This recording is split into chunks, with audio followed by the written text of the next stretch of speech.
Colossenses 2, verso 1.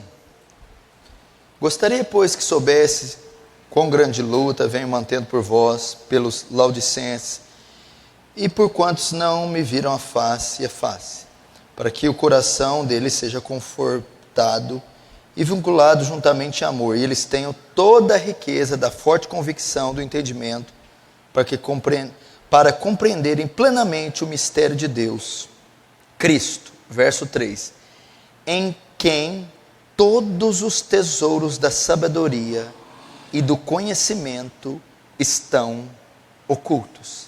Verso 3, Cristo, em quem todos os tesouros da sabedoria e do conhecimento estão ocultos. Agora, João capítulo 15. João 15, verso 5. Eu sou a videira, vós os ramos. Quem permanece em mim e eu nele, esse dá muito fruto. Porque sem mim, nada podeis fazer. O texto que eu abri, que eu li, Paulo escrevendo aos Colossenses, ele está dizendo, como eu tenho dito aqui, no capítulo 2, no capítulo 1, ele vai destinar quase a metade do capítulo todo para falar da centralidade de Cristo. O que é a centralidade? Dizer que Cristo é o centro de tudo que existe. É o centro do universo. Ele é a razão da nossa existência. É por Ele que nós existimos. Ele é a fonte primária da criação. Ele é o primogênito da criação, não no sentido que Ele foi o primeiro a ser criado, mas no sentido que a partir dele tudo foi criado. Ele é a exata expressão da glória de Deus Pai. Nele foram criados tronos, principados, soberanias, potestades, coisas visíveis e invisíveis. Foram criadas por Ele, subsistem por Ele. E foram criadas não só por Ele, mas foram criadas para Ele. E eu quero dizer essa noite da nossa dependência de Cristo, da nossa necessidade de Cristo. Se tem uma coisa que é muito difícil fazer, e eu tenho tentado fazer aos poucos nessa igreja, é desintoxicar a igreja do cristianismo moderno. É um cristianismo centrado no homem, é um cristianismo antropocêntrico. O homem é o centro. Então a ideia e a imagem que nós temos de fé, a ideia e a imagem que nós temos de evangelho, a ideia e a imagem que nós temos de Deus, a ideia e a imagem que temos de oração, a ideia e a imagem que temos de sacrifícios, é toda centrada na necessidade do homem. Você veio aqui, seguramente 90% das pessoas que estão aqui, e 100% das que estão aqui, e 80% do desejo do coração delas é voltado para alguma necessidade pessoal. Seguramente você veio buscar algo, uma paz interior, uma cura, uma libertação, qualquer tipo de coisa. Mas é interessante notar que durante vários séculos após a inauguração da primeira igreja, nenhum cristão, nenhuma era da igreja cristã dos primeiros séculos via o culto dessa maneira, ia a Deus com esse propósito, orava a Deus nesse sentido, buscava a Deus nesse sentido. Jamais. Não era dessa maneira.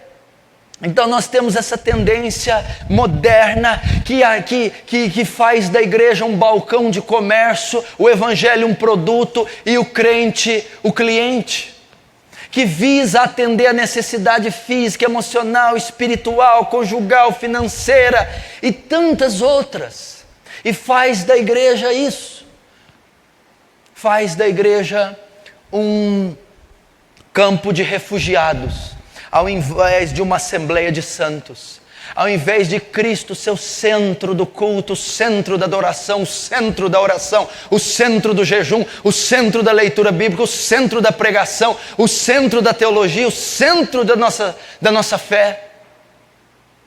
Eu quero dizer que a sua maior necessidade hoje não é de um carro, sua maior necessidade não é de uma cura, Sua maior necessidade não é de alívio. Você não precisa de mais alívio do que tem, não precisa de mais conforto do que tem.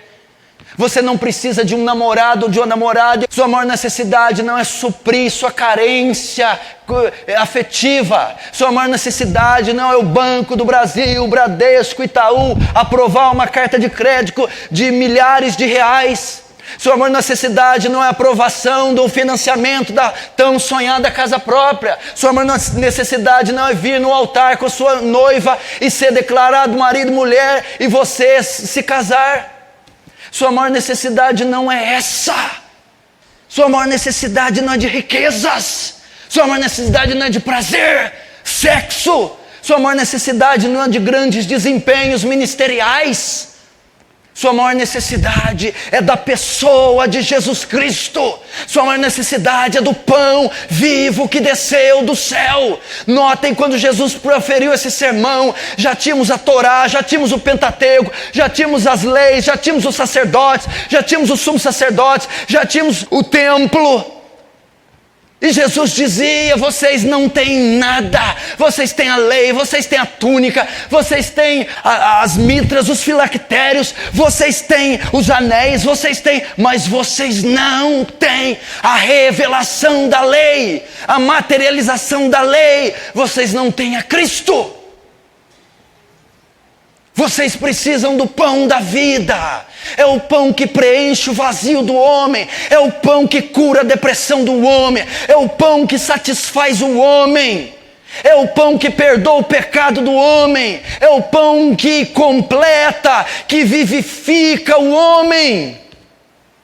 E Jesus disse: esse pão Moisés não deu, esse pão Herodes não vai dar, esse pão César Augusto não tem, esse pão Anás e Caifás não tem, esse pão sou eu, Jesus Cristo. E vocês precisam voltar para Cristo. Eu sei que você não precisa disso. Eu sei que esse não é o centro do culto. Eu sei que nessa não é o centro da pregação.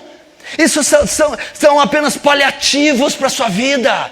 São apenas placebos que não resolvem o seu problema.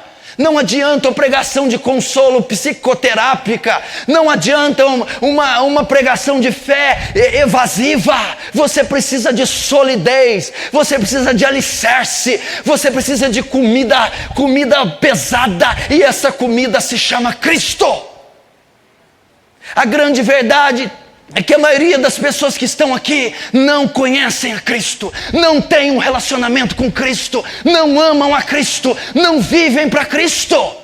A verdade, a maioria se escora em Cristo para atender as necessidades. A maioria vem a Cristo para que Cristo resolva algum problema. Por isso são fracos e enfermos, por isso não se desligam da TV, por isso caem nos mínimos pecados, por isso os casamentos são um fracasso, uma fraude, por isso os filhos estão todos doentes, desviados e drogados, por isso que a mulher não consegue orar mais de 10 minutos, é uma viciada em novelas, por isso que está enfermo na carne, enfermo nos ossos, enfermo na alma, por isso sofre com imoralidade, com depressão, porque fica comendo migalhas, jamais experimentou o pão, fica vivendo de fluido, fica vivendo de respingos da misericórdia, mas nunca possui ela na plenitude. São cristãos débeis, são cristãos que não professam a fé em público, são cristãos que não pregam o evangelho no meio dos ímpios, são cristãos que não refletem no seu rosto a glória de Deus na escola, a glória de Deus no emprego, a glória de Deus onde há trevas. Por quê? Porque não conhecem a Cristo. Então é um evangelho contemporâneo, é um evangelho fraco. Desculpa eu te dizer, você precisa de Cristo. Nele todos os tesouros estão escondidos. Ele está dizendo todos os tesouros, está dizendo de riquezas, fortunas, felicidade, prazer, completude, realização, satisfação, plenitude de vida estão em Cristo. Cristo parece o acessório do culto, o método de fazer o culto. Cristo parece o Senhor de nossa religião. Cristo não é, meu irmão, o acessório do culto. Cristo é o ser. Cristo é a fonte da existência, da vida. Cristo trouxe vida, os micro-organismos, o mundo celular, o mundo subatômico, o universo, as galáxias e os seres angelicais. Tudo gira em torno de Cristo. Os golfinhos nadam para a glória de Cristo, os oceanos borbulham para louvor da glória, o cedro do Líbano com toda a sua extensão, as sequoias que estão no Canadá, que têm centenas de metros, elas crescem em fulgor e adoração para a glória de Cristo. Não há nada fora de Cristo, nada existe sem Cristo, nada pode subsistir sem Cristo. O seu pulmão hoje aspirou e respirou, porque Cristo fez, porque foi para Cristo que Ele o fez. As suas pálpebras se abriram hoje para a glória de Cristo, a sua íris, a sua pupila, a sua retina conseguiu captar luz, cor, porque Cristo permitiu e foi para Cristo que você fez. Você teve paladar hoje para degustar um sabor salgado, doce, para ver que naquela comida tinha Cristo. Cristo que deu textura, Cristo que deu fibra àquela carne, que deu sabor, para alimentar os filhos dos homens. Cristo. Nada está fora de Cristo, é um absurdo. O giz de cal que a tua professora pegou no quadro negro para licionar você hoje é obra de Cristo. A ciência que Deus incutiu na mente dessa professora, na mente das cadeiras intelectuais, foi obra de Cristo. Foi para que Cristo te desse conhecimento, razão, saber, para que através da alfabetização, do saber, você chegasse ao conhecimento de Cristo. E tudo fora de Cristo é um absurdo. Se você trabalha e não trabalha para a glória de Cristo, para promover o reino de Cristo, você não sabe nada de cristianismo, nem de evangelho. Nós precisamos voltar a essa centralidade. Que evangelho mesquinho, que evangelho egoísta. Meu irmão, a história desse livro não é a nosso respeito. A história desse livro não nasceu por causa do homem. A história desse livro não foi escrita, compilada, gravada na eternidade por causa de Adão, por causa de nós. A história desse livro é a magnitude de Deus, a soberania, a supremacia, a santidade, o resplendor e a obra que Ele realizou através do seu Filho. É Cristo. Eu vou dizer uma coisa para você. Se você quer sair daqui outro homem, outro jovem, se você quer parar de ser essa cristã fraca, esse homem doente, esse ser pecaminoso, essa criatura que não tributa a glória para Deus, essa pedra de tropeço para o reino, esse embaraço para a igreja de Cristo, esse sangue que está coagulando no corpo de Cristo, eu vou te dizer, corra para Cristo, aprenda sobre Cristo, glorifique a Cristo, entronize Cristo no seu coração, estabeleça um altar para Cristo no seu coração. Está na hora de sairmos dessa anemia, está na hora de nós sairmos dessa escassez. É falta de Cristo. Meu irmão, você olha para a história da igreja primitiva, você olha os 3 primeiros séculos, os valdenses, os morávios, você olha pelos os primeiros 5 séculos, meu Deus do céu, havia poder de Deus, havia justiça, havia santidade, não havia escândalos, não havia as atrocidades no corpo de Cristo. Hoje se vê abortos dentro e fora da igreja, hoje se vê adultérios dentro e fora da igreja, com quase o mesmo índice, segundo os casamentos dentro e fora da igreja, se vê gravidez no tempo de solteiro dentro e fora da igreja, você vê escândalos, você vê atrocidades. Por quê? Porque Cristo deixou de ser o centro do púlpito, Cristo deixou de ser o centro da oração, Cristo deixou de ser o centro do jejum, Cristo deixou de ser o centro da leitura, Cristo deixou de ser o centro dos sonhos, os alvos a ser seguidos, as metas não convergem em Cristo. converge nos seus sonhos, converge nas suas realizações. Você quer ser feliz, você quer ter uma casa, você quer ter um grande marido, você quer ser sucedido profissionalmente. Meu irmão, mas isso não é o Evangelho. O Evangelho vem tributar glória a Deus e a Cristo. Precisamos de uma geração que não queira ouro, que não queira prata, que não queira o sexo, que não queira fama, que não ostente grandes galardões humanos, mas uma geração que queira ser coroado pelo Rei dos Reis e Senhor dos Senhores, para uma geração que tenha cravado no peito o brasão dos profetas que só Elias tinha, que só Eliseu, que só João Batista tinha. Isso está em Cristo. Eu vou te dizer, fora de Cristo você vai ser doente. Eu tenho jovens aqui doentes, tem irmãs aqui que é um sofrimento olhar para elas e ver a vida caótica que levam, uma vida de doença física, uma vida de doenças emocionais, uma vida de murmuração nos lábios, de injúrias, de lamúrias, pessoas sofríveis, capengas. Por quê? Porque nem sabem quem é Cristo, não têm ideia o que estão fazendo na igreja, não sabem o que significa uma santa ceia, não conhecem a espinha dorsal do Evangelho. Jovens fracos, porque eles ainda jogam videogame, né, Johnny, o dia inteiro. Pessoas às 3 horas da tarde jogando videogame.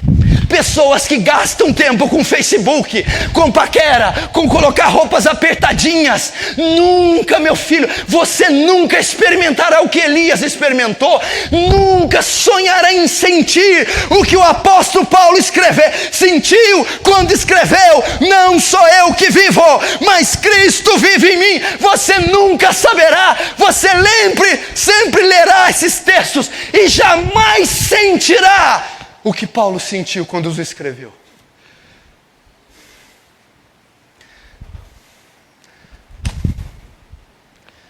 Cristo é o centro da tua casa. Cristo é o rei da tua família. Eu tenho um livro e uma unção, que é a palavra de Deus e o Espírito Santo. Não é necessário estabelecimentos, não é necessário homens. Eu tenho, o véu está rasgado, o preço foi pago. Eu tenho livre acesso à presença. Cristo, meu irmão. Cristo. Onde está Cristo na sua vida? Meu irmão, não, você está fazendo essa cara para mim, mas é para fazer essa cara mesmo, de desistir de tudo, de mudar a sua vida da água para o vinho, de desistir de projetos, de planos e passar a viver para Ele. Não tem o menor cabimento viver essa vida sem Cristo seu centro. Estudar é inútil, trabalhar é inútil, se casar é enfado e canseira, velhice, frustração, maus tratos, quando Cristo não é o centro. E talvez você é jovem, vai demorar anos para aprender isso.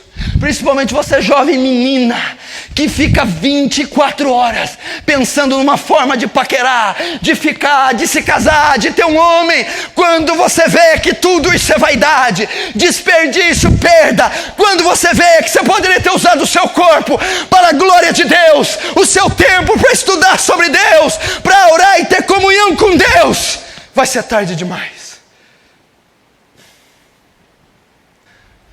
É para mostrar para você que a vida não tem sentido. Não tem sentido a vida. Ela não tem sentido fora de Cristo. Ele está querendo refletir que o homem não vai conseguir, por mais que trabalhe, se fadigue, trabalhe, ele não vai encontrar insatisfação na terra, no Mustang, no Rolls Royce, na Ferrari, no cassino em Las Vegas, na viagem para Paris, Amsterdã, Buenos Aires. Ele não vai encontrar num chalé nas montanhas, no ouro, na prata, nos diamantes, não tendo um diploma de Oxford, Yale, Princeton, Cambridge, nada disso. Ele vai ver que é frustração, portas fechadas, decepção, agonia. Então ele dirá: eu preciso de um Criador, eu preciso de um Salvador, eu preciso de Cristo.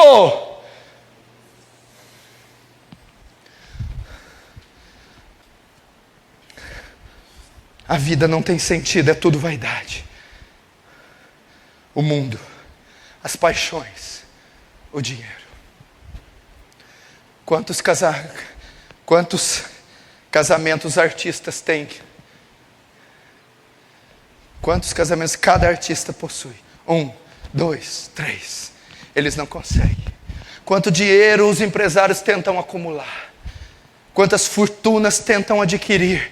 E eles não conseguem a plenitude, a felicidade. Eles perdem tudo. Eles se frustram. Eles se perdem. Eles se deprimem. Eles se suicidam. Eles, da noite para o dia, perdem tudo.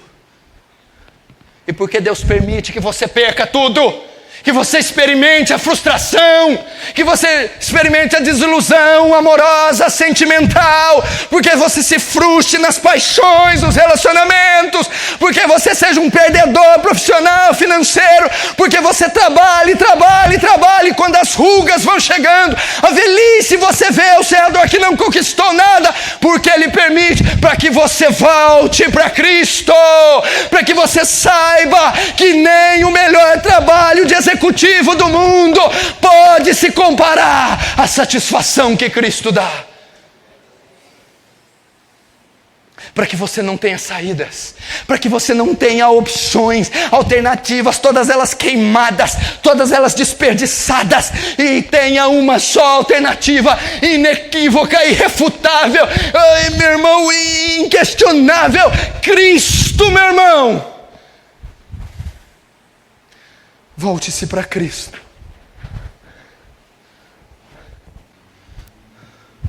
Vaidade de vaidade, diz o pregador. Tudo é vaidade. Tudo é vaidade. Tudo é vaidade. Por que gastar o seu dinheiro com aquilo que não é comida nem bebida? Por que gastar o seu dinheiro, o seu tempo, o seu recurso, o seu corpo, a sua vida, seu pensamento, seu esforço, seu intelecto, sua inteligência, com aquilo que não é o Evangelho, com aquilo que não é a pessoa de Cristo, com aquilo que não é os atributos de Deus, com aquilo que não é o lugar secreto de oração? Meu irmão, somos uma nação doente porque a igreja não sabe orar. Somos uma nação doente porque a igreja não conhece a Deus. Somos uma nação doente porque nossos cultos não têm Cristo como centro.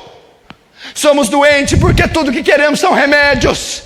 Nós queremos, meu irmão, recursos, curas, dons e milagres de Deus para que nós possamos satisfazer a nossa vontade. Eu não sei onde que essa geração vai parar. Eu não sei onde você vai parar, meu irmão. Eu tenho vergonha do julgamento de alguns aqui. Ele vai ser uma vergonha. Ele vai ser uma vergonha, porque você vai chegar de mãos vazias diante do trono de Deus e vai dizer: eu vivi 15, 20, 30 anos na presença, no Evangelho, e não trago uma alma comigo, não trago nem mil horas de oração, não trago votos, não trago, Deus, pranto, lágrimas. A Bíblia diz: põe minha lágrima no teu odre. Não estão todas escritas no seu livro? Quantas lágrimas estão no odre de Deus? Quantas madrugadas chorando pelo pecado de Brasília, pelo pecado de Franca, pelo pecado do Brasil? Quantos dias chorando pelo pecado da sua escola, pelo pecado da sua família?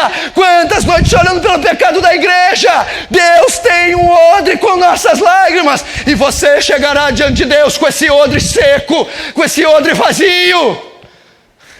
Quantas pessoas no julgamento Deus vai mostrar? Uma dezena, uma centena, 1 milhar, 1 milhão de pessoas lançadas no inferno, e Deus nos dirá: todo esse 1 milhão de pessoas passou pela sua mão, sem que você abrisse a boca uma vez sequer para testemunhar do Evangelho, por causa do nosso egoísmo. Você vai ver, jovem, lembra do teu Criador no dia da tua mocidade, jovem, antes que te venham os maus dias. Jovem, olha os teus músculos rígidos, olha a tua saúde, olha a tua mente aberta, use ela para a glória de Deus. Vá para os montes, vá para os vales, jejue, pregue o Evangelho, use o seu dinheiro para ajudar os pobres, divulgue o santo Evangelho. É uma vida só e logo vai passar. Jesus Cristo diz: devemos fazer a obra de Deus enquanto é dia, porque vem a noite e ninguém mais pode trabalhar. O dia fala da vida, a noite fala da morte. Estava vindo no centro, comprando algo para minha mãe, eu e o Jonathan, e nós passamos pelo terminal. Eu parei com ele um minuto: Jonathan, dê uma olhada. Veja quantos perdidos, Jonathan. Olha aquelas aposentadas crianças, quanta gente que não tem a menor noção do evangelho, estão completamente condenadas. Quem vai pregar elas? Quem gastará tempo nesses pontos de ônibus? Quem sentará naqueles bancos? E nós passamos na Praça Barão, aquele monte de aposentados, trambiqueiros, aqueles homens estão esperando apenas a morte e serem lançados de cabeça para baixo no inferno. Quem irá aqui evangelizá-los? Quem sentará e gastará tarde em cada banquinho, falando para aqueles homens que o fim está chegando e o que lhes resta é o juízo? Quem, meu irmão? E por que nós não fazemos isso, pastor? Cristo não é o centro de nossas vidas. Quem é o centro? O antropos. Você. O eu. O eu. Hoje a necessidade de Cristo.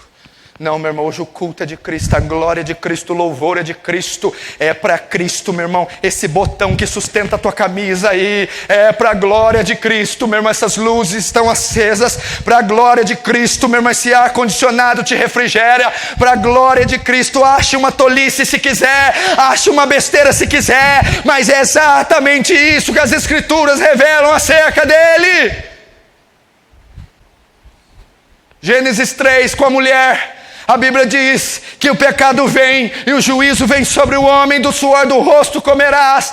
Mas é uma prova da misericórdia, porque o homem veja que é caído, veja que é pecador, que é fraco, que é frustrado, e se volte para Cristo. Deixa eu dizer para você, você vai se frustrar mais. Meu irmão, não negue a existência de Cristo. Meu irmão, o mundo está cercado da beleza de Cristo. Romanos 1,19, que diz que a criação é prova da existência de Deus, para que os homens fiquem inexcusáveis. Olha ao redor as estrelas, as árvores, os pássaros, os cachorros, os animais, seus filhos. Eles são provas que Deus existe, que Deus é justo, que Deus é santo, que Deus é bom. Por que você o rejeita? Por que você o resiste? Quando o seu coração bate, é uma prova da existência de Deus. A sua mão é uma prova da existência de Deus. Nós temos as digitais de Deus, nós temos o DNA de Deus. Por que você corre de Deus? Por que você corre de Cristo? Porque há tanta dificuldade de se entregar a Ele desse jeito. Ele prova todo dia ao seu redor que Ele é bom, que Ele é justo, que Ele é misericordioso, que alimenta os pardais, alimenta os peixes, livra as grávidas, sustenta as viúvas. Depois a mulher, com dores, dará à luz aos seus filhos. Em dores de parto dará à luz. Quem é mulher, já teve parto normal, sabe como isso é terrível. É o juízo que Deus lançou sobre a mulher, por ela ter comido do fruto e desobedecido a Deus, com dores. Então toda vez que a mulher tem um parto normal, é uma das dores mais agudas, é uma das dores mais profundas, as contrações, até que o bebê nasça e venha à luz, é a dor. Mas veja só, o juízo de Deus sobre a mulher não é somente para que o faça sentir dor.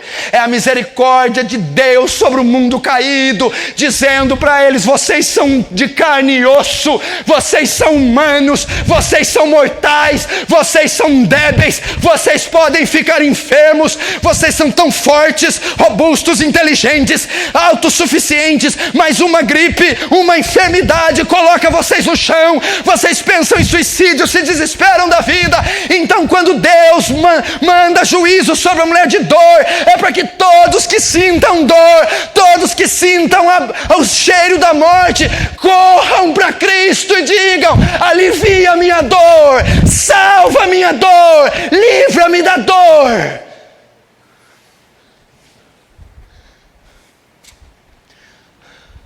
Para que você veja, meu irmão, o quão inútil você é num leito de uma cama inerte, para que o quão frágil, o quão miserável você é. Mas não é só para você se sentir miserável. Quando você prega uma anemia, uma diarreia e perde 8, 11 quilos e fica um esqueleto e não consegue levantar a própria colher para levar a boca, e você vê quão débil, insignificante, inútil você é, Deus lança essa maldição para que você, quando sinta uma dor aguda, corra a Ele pedindo a misericórdia, corra a Ele buscando saúde, corra a Ele buscando paz. Vá a Ele, meu irmão, a Cristo.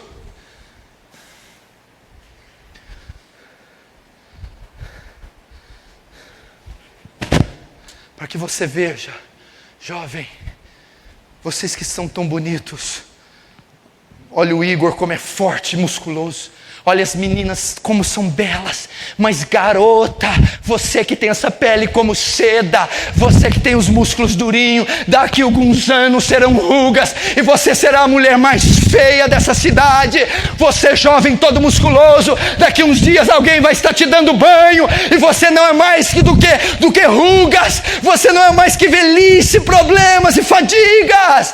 Deus está mostrando, você é mortal, você é frágil, você é sujeito à enfermidade, você é passivo ao tempo. Corra a Ele, vá a Ele, se entregue a Ele. Por isso que Deus colocou.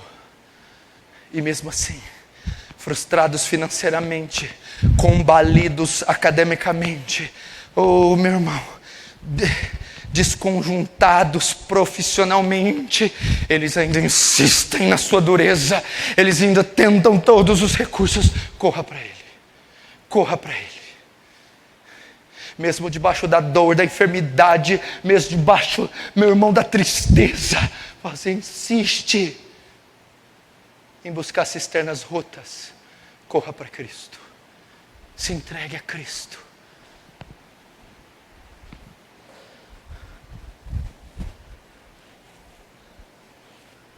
Deus também colocou a lei no coração do homem.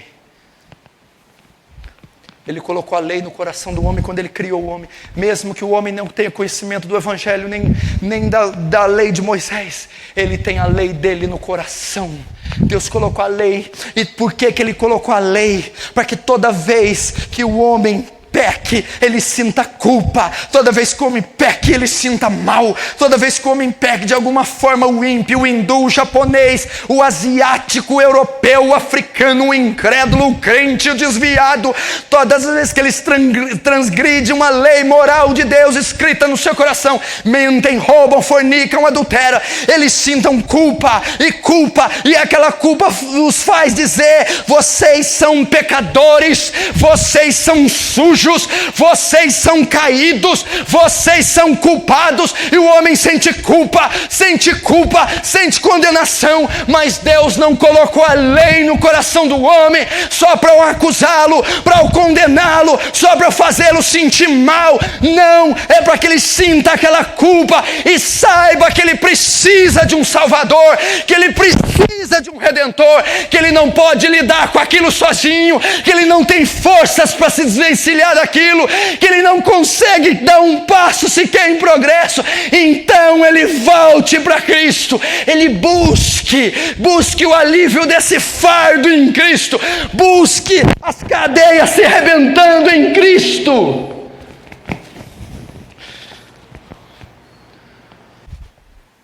É para dizer: você não pode ir sozinho. Você não pode ir sozinho, Adriano, Fábio, Alceu. Você não pode ir, Júnior, Carla. Você não pode ir, Alexandre. Você não pode ir, irmão. Você precisa de Cristo. Você não pode dar um passo sequer. Qual de vós, com todos os seus cuidados, pode acrescentar um côvado à sua estatura? Vocês precisam de Cristo. Quando estão no metrô, no ônibus, no táxi, quando desviam os olhos ao pecado, quando tiram dinheiro que não é seu, quando gastam imoralidade na internet, é Deus dizendo: você não pode sem mim, você não pode sem mim, volte-se para mim. Volte-se para mim. Você não pode ir sozinho. Você não consegue. A redenção da alma é caríssima. Você não pode pagar. E quando o homem se dá conta que ele não consegue lidar com o pecado, que ele não consegue se desvencilhar, quando a culpa se torna aguda, quando o fardo se torna insuportável, Deus o permite, Deus o pressiona, Deus faz com que a lei ela se torne mais e mais aguda, para que o homem então olhe para cima e volte para Cristo e saiba que existe um Criador, que existe um Salvador, que tudo estará em Cristo e fora de Cristo jamais ele encontrará paz.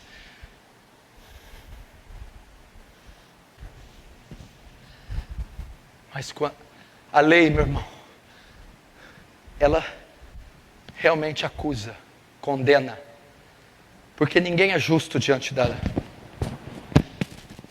lei.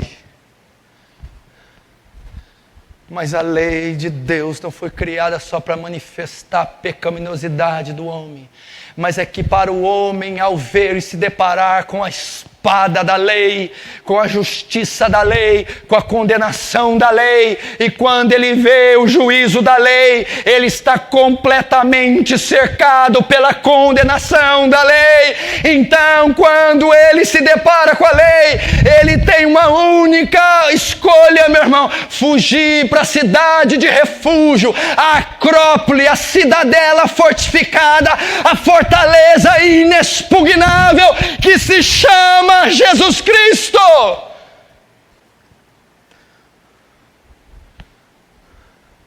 E essa beleza, ela tem o seu nuance mais lindo.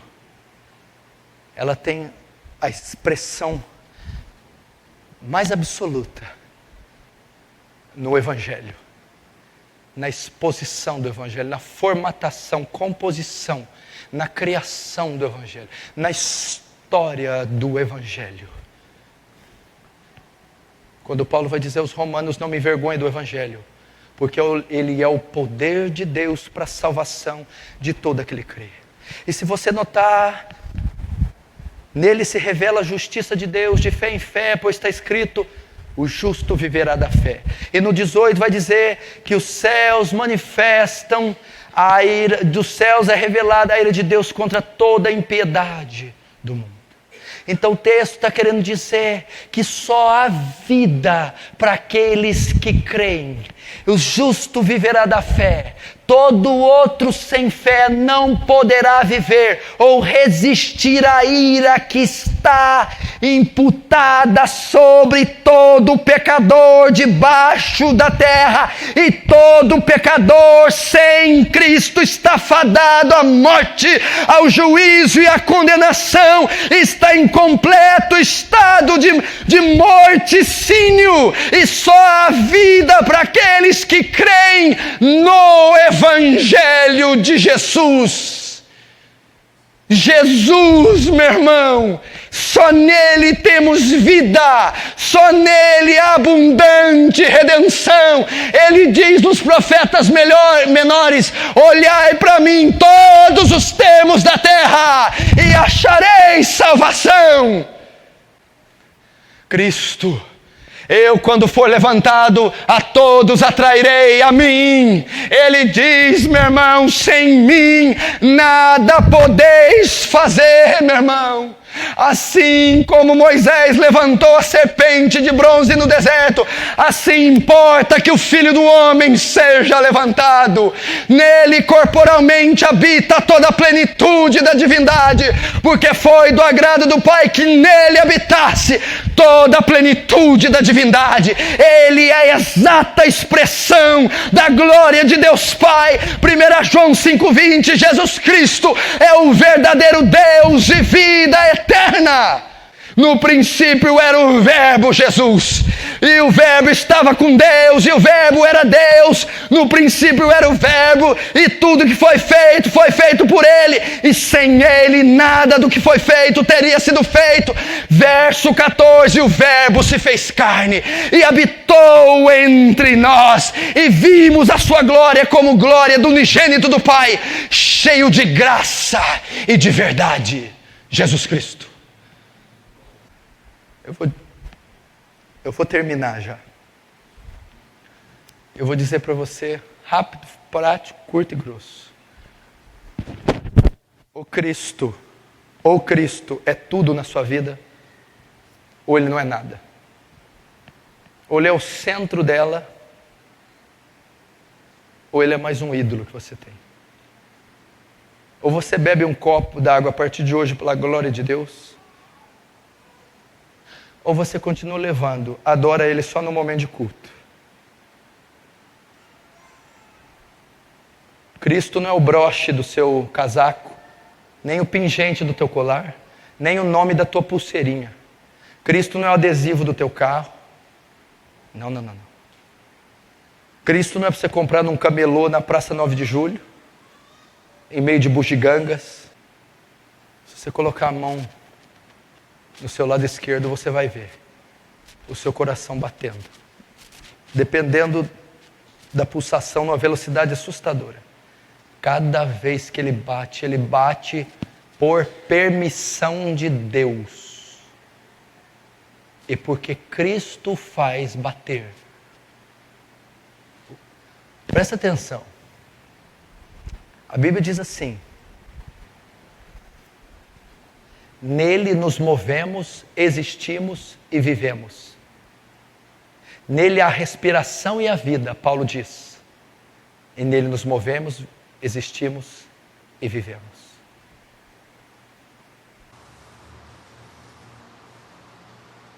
Quando é que vamos acordar? O julgamento está próximo. Jesus está voltando para arrebatar a igreja. Corra para Cristo. Está depressiva? Corra para Cristo. Está carente? Corra para Cristo. Está enferma? Corra para Cristo. Está estrupiado, arrebentado, detonado? Corra para Cristo. O meu povo fez duas maldades, a mim me deixou o manancial de águas vivas, e cavaram cisternas rotas que não retêm água. Não adianta procurar cisternas rotas, mas quando você experimentar uma migalhinha desse pão, quando você sentir a textura desse pão na tua saliva, você vai dizer: agora eu estou entendendo exatamente o que o pastor está falando.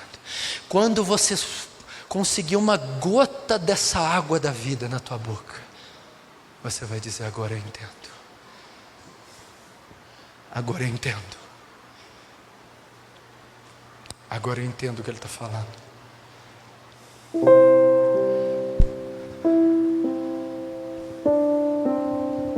Você, esposa que busca satisfação do seu marido, coitada de você, jamais você vai encontrar. Seu marido não pode dar o que só Cristo pode dar. Você, marido que está buscando a esposa, pobre de você, só Cristo.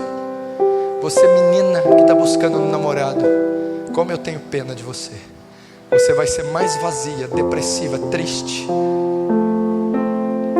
e sem qualidade. Vocês nunca vão achar.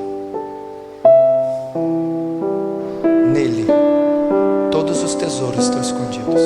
Ele, sem Ele nada podemos fazer. Você vai orar agora e vai falar para Ele: me dá um pedaço desse pão, o pão da vida. Me dá um gole dessa água, a água da vida. Me dá um tesouro que está em Ti escondido. Me dá a Ti próprio, Deus. Eu quero um manancial de águas vivas. Fecha os olhos, vamos orar.